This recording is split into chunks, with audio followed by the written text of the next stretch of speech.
मैं मनीष तिवारी जी से सहमत हूं और अपनी पार्टी और अपने नेता आदरणीय अखिलेश यादव जी की ओर से कहना चाहता हूं, ये बिल पूरे देश के जो अलग अलग भेष भाषाएं, संस्कृति, क्षेत्र की जो मान्यताएं हैं, जो हमारे संविधान निर्माताओं ने बहुत सोच विचार के मंथन अध्ययन करके ये संघीय ढांचा तैयार किया था, राज्यों का गठन भी किया था संस्कृति के हिसाब से, क्षेत्र के हिसाब से, भाषा के हिसाब से, परिस्थितियों और समय के हिसाब से।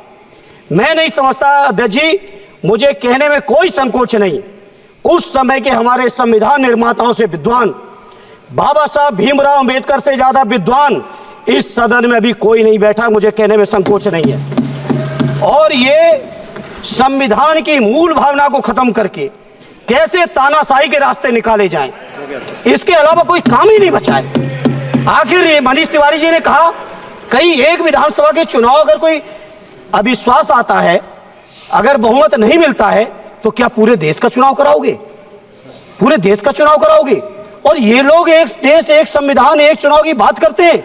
जो लोग 8 विधानसभाएं भी एक साथ नहीं करा पाते हो, मौसम देख के तारीखें बदलते हो, वो लोग बात करते हैं एक देश एक चुनाव की। इसलिए अध्यक्ष जी, मैं अपनी पार्टी की ओर से, अपने नेता आदरणीय अखिलेश यादव जी की ओर से इस बिल का पुरजोर विरोध करता हूं और आपके माध्यम से देश के जनमानस से कहना चाहता हूं, ये भारतीय जनता पार्टी के लोग तानाशाही लाने के नित नए रास्ते लाते हैं। जो 8 विधानसभाओं का चुनाव एक साथ नहीं करा पाए, 4 राज्यों के चुनाव एक साथ नहीं करा पाए, वो पूरे देश की लोकसभा और सारे प्रांतों की विधानसभाएं एक साथ कराने की बात करते हैं। मैं पूछना चाहता हूं सरकार से, अगर एक प्रांत के अंदर सरकार गिरती है तो क्या पूरे देश की लोकसभा के चुनाव कराओगे? क्या अगर लोकसभा के चुनाव के चक्कर में उस प्रांत के लोग क्यों सफर करेंगे? अरे चर्चा कर लेना, अरे कुछ नहीं बचा है, कुछ नहीं बचा है आपके पास। अध्यक्ष जी, सदन को थोड़ा सा सिस्टम में लाएं।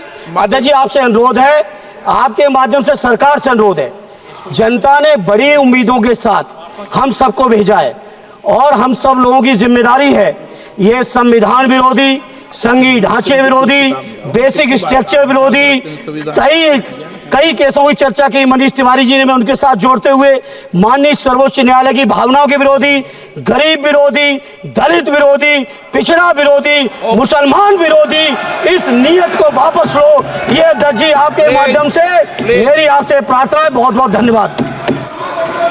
एक मिनट प्लीज। माननीय सदस्यगण, हम संसद के अंदर हर विषय की अलग अलग प्रक्रिया होती है। जब राष्ट्रपति भाषण होता है, जब बोलने की प्रक्रिया अलग होती है।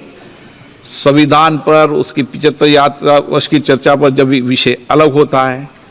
आप जिस बिल का विधेयक पर विरोध कर रहे हैं, वो नियम 72 के तहत विरोध कर रहे हैं। तो मेरा आप सबसे आग्रह है कि हम संसद की मर्यादा, परंपरा, उसकी चर्चा को उच्च कोटि की बनाए। तो नियमों के तहत 72 में के परिप्रेक्ष्य में आप 1 मिनट प्लीज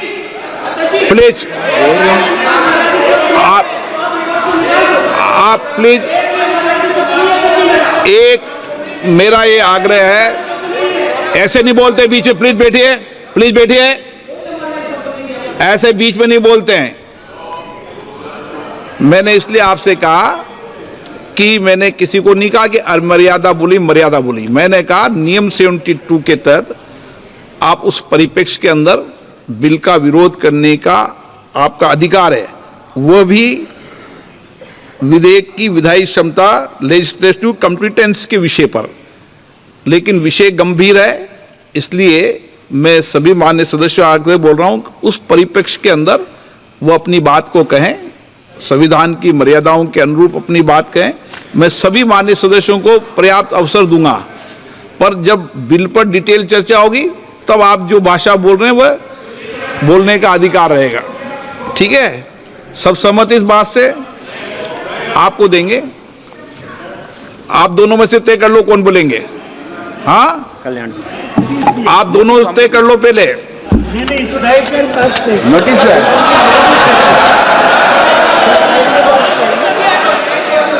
चलो मैं दोनों को 2-2 मिनट रख दूंगा।